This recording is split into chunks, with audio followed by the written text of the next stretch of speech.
This is Hannibal from thehannibaltv.com with a daily wrestling news update.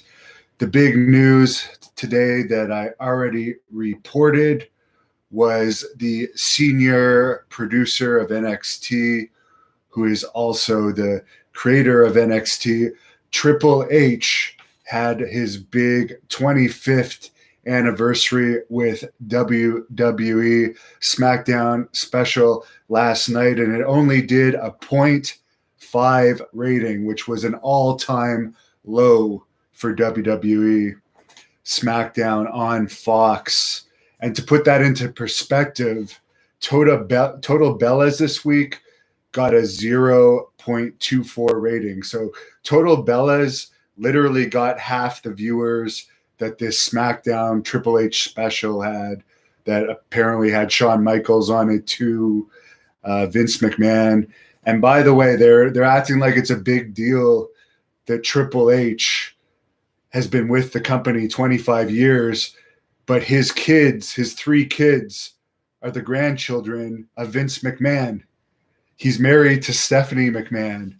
It's a family business, so him being in the company 25 years is no accomplishment. Maybe if he had been divorced with Stephanie and remained in the company, maybe then 25 years would be an accomplishment. But when it's your family business, I don't think that's really too big of an accomplishment. Eric IKYG says, "What's up?" In other news, Dave Meltzer's saying that UFC is actually more profitable than WWE still. They still haven't laid anyone off due to this coronavirus situation.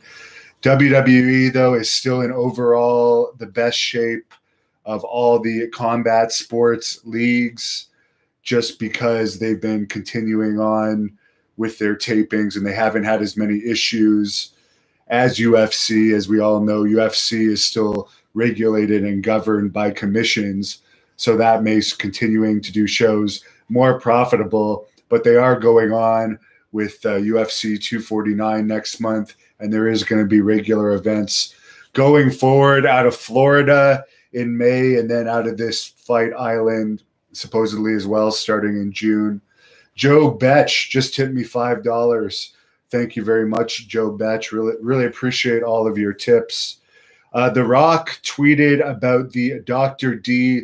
David Schultz Dark Side of the Ring documentary that's coming out next week. If any of you haven't seen my full career shoot interview with David Schultz, I suggest you search it up on here.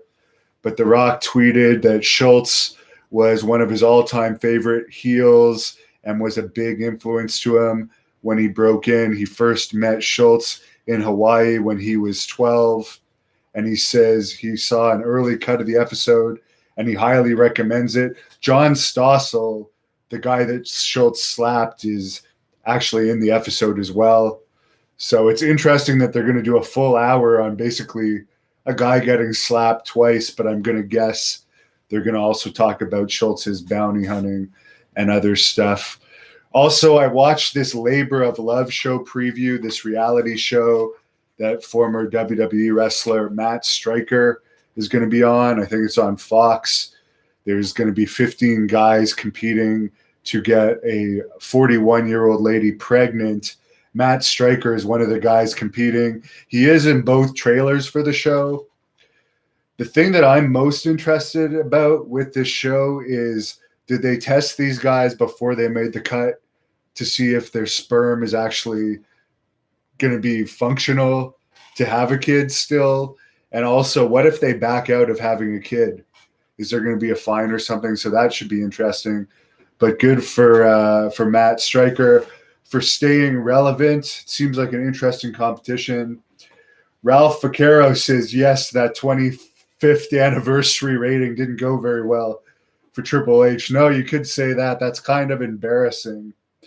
Uncle Rory says, where is the interview with Zack Ryder's balls? Ha, ha, ha, ha, ha. Tim LeBlanc says he hit the like. Thanks a lot, buddy. By the way, my full shoot interviews with Terry Runnels, Tank Abbott, Buff Bagwell, Jacques Rougeau, they're all at patreon.com/the Hannibal TV. It's only $1.99 a month to watch all of my shoot interviews faster there with no ads. There's no ads on the interviews there, and you're helping me out. If not, they'll all be eventually on here. I actually did an interview with Stephan Bonner, UFC Hall of Famer, today that was about 40 minutes long. That one should be up pretty soon. Stephan Bonner was also a pro wrestler for Impact, and it was an interesting interview. Cameron Neidhoff says, I can't believe Total Bellas is still a thing. Hell, I still can't believe Total Divas is a thing. I actually watched the first season of Total Divas. I still had cable at that time. I didn't mind the first season. I don't think I could have continuously kept watching it, but good for them that there's still wrestlers getting paydays out of that. Joe Beck says, I miss sneaky heel managers. Well, I think Kevin Sullivan is still doing some managing. I think he manages the Blood Hunter over in PCW Ultra. So maybe that, if wrestling ever gets back to normal, we could see that pairing continue to wreak havoc in the world. Jas Boparai, am I more of a drinker or a smoker? I would say neither. Tom LeBlanc, UFC Fight Island. It's going to happen. I don't know how they're going to get the people from the countries with locked borders over to Fight Island, but they are multi-millionaires, and we have seen that special exceptions are made in this world for millionaires. Val Albright says they don't celebrate everyone like they do Triple H. Mike Chioda deserved the praise. Yeah, Mike Chioda, before he was fired, he had 30 years in the company. Howard Finkel, I think, is the longest WWE employee. I don't think they ever had any 25-year celebration for either of those guys, and they weren't family members. So, yeah, it's actually more impressive that the people that aren't senior executives in the company last longer, but whatever. James Francis Tamburo Jr. says, wow, I remember Dave Schultz. Cameron Neidhoff, thoughts on Sami Zayn. He's a plain-looking, average wrestler that had a fan kicked out of a wrestling event, WWE event, because the fan hurt his feelings. So that's really sad. Although personally, I've never met him. He did wrestle for Great North Wrestling once as El Generico, but that was specifically for a match against Jeremy Prophet, who was friends with him at the time, and they put that together themselves. So I never had any direct dealings with Zayn. I got no issues with him. I say that he doesn't look like the typical wrestler that I used to like watching, but neither does the majority of wrestlers these days. So that doesn't mean anything. James Francis says John Stossel deserved the slapping. Uncle Rory says Triple H and Shawn Michaels looked like grumpy old men last night with the beards and the Jordans. Patrick Rowe, what's shaking? Well, I'm going to do a bit more editing. Then I'm going to go out for a run. Then I'm going to come back, hit my punching bag for a while. Where is Sami Zayn? Someone's asking. Supposedly he's getting his wisdom teeth out, which isn't really that big of an operation. I remember having it in high school, and I didn't miss any school over it. Herc Zeus, did Pat Patterson ever hit on me? Not really. I was never in WWE as a contracted wrestler. I was only ever offered a contract, so I never really would have been in a position where he would have made a pass at me. Craig Stetchen, have watched the new Jack episode of Dark Side of the Ring. Nothing that I already didn't know to begin with. Ralph Vaquero says WWE's storylines suck now. Yeah, the current product is not very appealing. to average people, that's for sure. Victor Sanchez says Zack Ryder is a piece of shit. I would agree with you on that. Patrick Rowe, the Boogie Woogie Man, Dick Murdoch, Dusty Rhodes, Dick Slater, whatever happened to them? Whatever happened to wrestlers like those? They don't want the real wrestlers anymore. They like this type because the smart mark, the few smart mark audience that they still have left, the small minority of people that still watch wrestling, WWE caters to them rather than the vast majority of people and the old school wrestling fans like me that are actually turned off of the product because they're focusing on a product that only a minority of people find entertaining. Shiny Wizard says, thank you for all the content you consistently put out. Thank you. Connor Haranaha or Han says, HBK wore a suit and a baseball cap. Thank you. Mark says, I heard countries are using a new form of torture and doing away with waterboarding. These countries are making people subject to watch weekly WWE Raw and Smackdown shows. I could understand that. James Francis said the Smackdown sucks. Rolo555 says, is it true what Billy Jack Haynes says that Tom Zink was raped? I have no idea, and Tom Zink is dead now, so I don't know. Jump Dude says WWE wants straight up actors and safe personalities. I think they definitely want safe personalities. One of the things that made wrestling cool in the old days was like the crazy personalities like the Ric Flairs and the Roddy Pipers and the Bruiser Brodies who were really crazy on the outside. Even Macho Man was. Now they have these people, some of them that basically look like high school kids or like the guy behind the counter at Wendy's. And they just basically go back to their hotel rooms and play video games all night when they're done their matches. They're not going out and banging groupies like they did in the old days. They're not being wild, and good for them if they're not. It's probably better for their health, but it makes more of a boring wrestling product and boring characters to hire people that are boring outside the ring. Tony Branco says he only met one person in the last 20 years that still watches WWE. I can honestly say that in my private real life, I literally only know a handful of people that still watch the WWE television products. Literally only about 5 that watch it every week, and they are all in the wrestling business. Not even most of the people I know in the wrestling business still watch like Raw and SmackDown regularly. What did David Schultz do? He slapped a 2020 reporter, and WWE ended up paying a large settlement over it.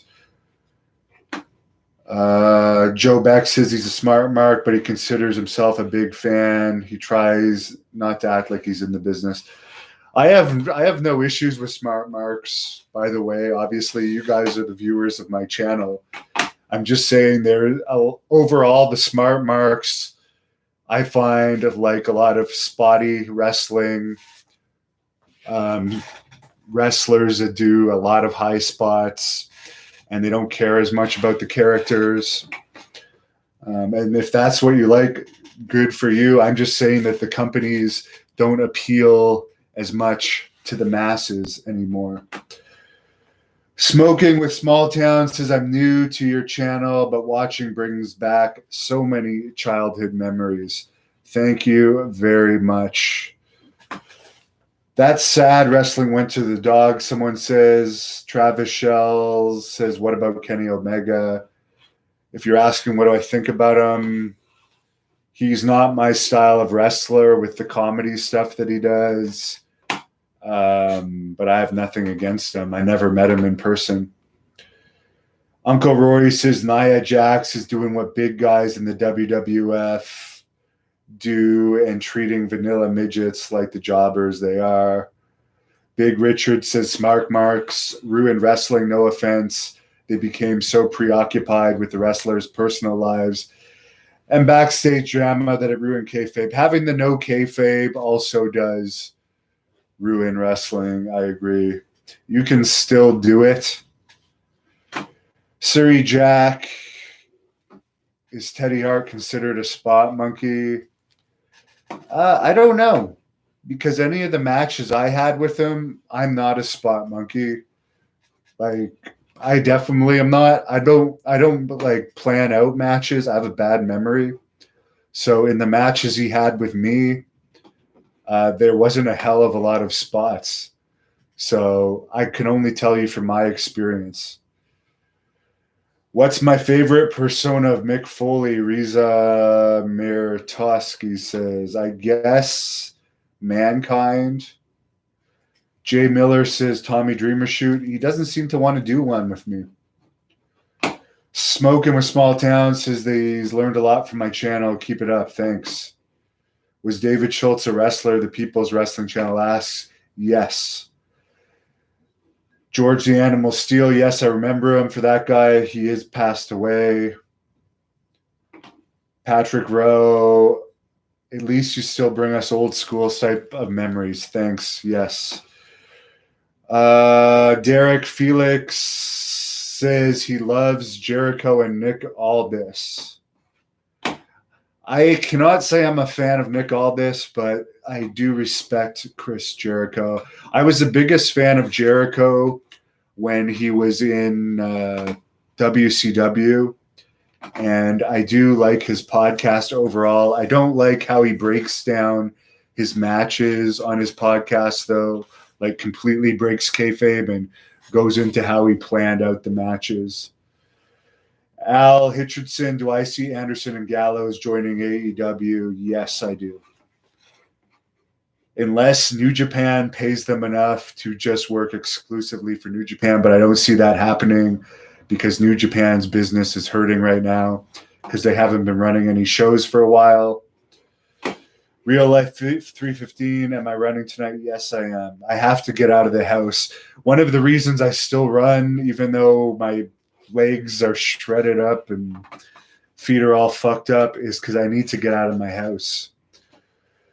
Someone agrees with me. WCW Jericho was the best. Duh, wrestling knowledge. My thoughts on Kenny Dykstra. I don't remember much about him. I remember going to a WCW house show or a WWE house show in Puerto Rico where he wrestled Ric Flair. And I liked the match because I'm a huge Ric Flair fan. Carlos Colon was helping promote that one. So he had given us free tickets. Thoughts on Will Ospreay? I've never seen him wrestle. He's a small guy. I don't like watching small wrestlers wrestle. Sorry, that's just me as a big guy. I don't like watching small MMA fighters fight either. New Jack and Balls Mahoney. Ralph Caro said he's met. How is Superstar doing, Galaxy? He's doing all right. He's been posting again on his Facebook recently. Last comment, Real Life 315. Finished my Lex Luger interview. It was great. It was great. The only thing that really bothered me now about the Lex Luger one is he said the highlight of his days is what he told me personally, right? These days was watching Jeopardy with his mom. And I was just like, the total package, the highlight of his day now is watching Jeopardy with his elderly mother. That just saddened me. I'm happy that he likes doing that. But for a guy like him, who I thought was so cool, it's just, that was, Wheel of Fortune. Sorry. Maybe it was Wheel of Fortune. Could have very well been Wheel of Fortune. It was one of those two, Wheel of Fortune or Jeopardy. So that was sad. But anyways, we are on Twitter at Devon Hannibal and at the Hannibal TV, Instagram at the Hannibal TV. I am posting shoot interview clips now on Instagram as well. And of course, we are on Facebook also at the Hannibal TV. Am I going to do 10 miles tonight? Yes, I always do at least 10 miles. I'm actually getting my cardio is really good right now. I will say that. I am losing some upper body size. I can do 1,000 squats easily. I'm going to start doing more push-ups. Rene Dupree gave me a program. Shout out to him for winning the NOAH tag team titles, but he gave me a little Japanese style program for push-ups that I'm going to start doing. Colonel Quayle, thank you for the $5 tip. Colonel Quayle, I really appreciate the $5 tip.